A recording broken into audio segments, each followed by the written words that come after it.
Spiċċajna ngħixu f'pajjiż fejn il-gvern pratikament ħallas għall-assassinju ta' ġurnalista u fejn ħadem sabiex iżomm il-verità milli toħroġ u l-ġustizzja milli ssir.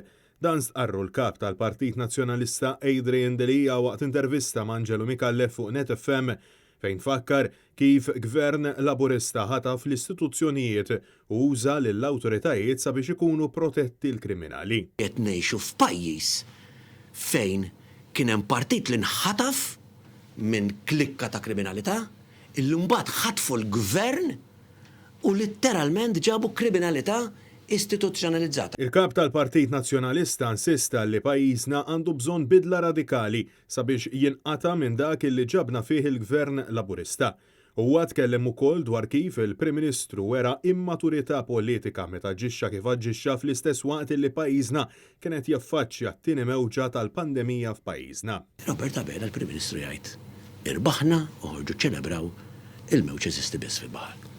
Ara dik issa mbagħad ma tiġix kwestjoni ta' issues politiċi, imma ta' immaturità politika, illi inti ma tistax tqiegħed friskju is-saħħa tal-poplu tagħna.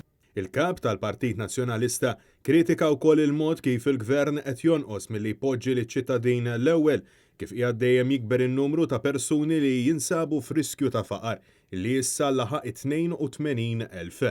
Ta' minkejja l-ftaħir li smajna għal xhur sħaħ dwar is-surplus ekonomiku. Fit-tmiem l-intervista, Adrian Delija saħaq illi ser jibqa' jagħmel ħiltu kollha sabiex il-Partit Nazzjonalista jerġa' jkun partit illi jaqdi u jservi u li jaħdem għal ġid komuni. U f'intervista separata fl-istess programm, l-avukat Bernard Grech saħaq illi ir-realtà traġika ta' bħalissa hi li l-politiċi kriminali ħatfu lil Partit Laburista sabiex jimlew bwiethom u għalhekk li Grech irid jaħdem sabiex nerġgħu nġibu isem rispettabbli li jixraq lil Malta tagħna. Jiena minix se nibqa' nistħi, jien minix se nibqa' naċċetta u għalhekk qed naċċetta u niddeċiedi li nidħol fil-politika biex inservi ħalli propju nindirizzaw anka din il-problema u biex nerġgħu nġibu isem il-pajjiż tagħna isem rispettabbli. Huwa saħaq illi din il-ġimgħa smajna xhieda xokkanti fil-qorti u saħaq illi għalhekk importanti li l-Partit Nazzjonalista jissaħħaħ sabiex ikun il-vuċi li jirbaħ fuq il-problema tal-korruzzjoni.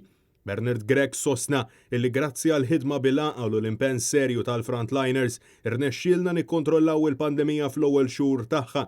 Madankollu kompla Grech sforzi l-populiżmu tal-Gvern Laburista u diskors mhux f'postu, il-Prim Ministru Robert Abela spiċċa jilgħab bis-saħħa tan-nies. Hemm bżonn li lin-nies ngħidulhom il-verità. U llum nafu li minħabba illi l-Prim Ministru remiena u qalilna uħorġu hemm barra u gawdu għax jien irid ingawdi s-sajf, illum qegħdin fit-tieni mewġa. Huwa stqarr illi il-Partit Nazzjonalista jrid iħares il-barra u jara fl-inkwiet tal-Maltin u l-Awċin illi huma mħassba dwar l-ekonomija, is-saħħa pubblika, id-dinja tax-xogħol u s-sigurtà fl-irħula. Bernard Grech tem jgħid illi l-poplu Malti u Awċi jixraqlu ekonomija aktar b'saħħitha ħalli jgħix ħajja aktar stabbli u dinjituża bilan illi ċ-ċittadini ikunu l-aħjar verżjoni tagħhom infushom.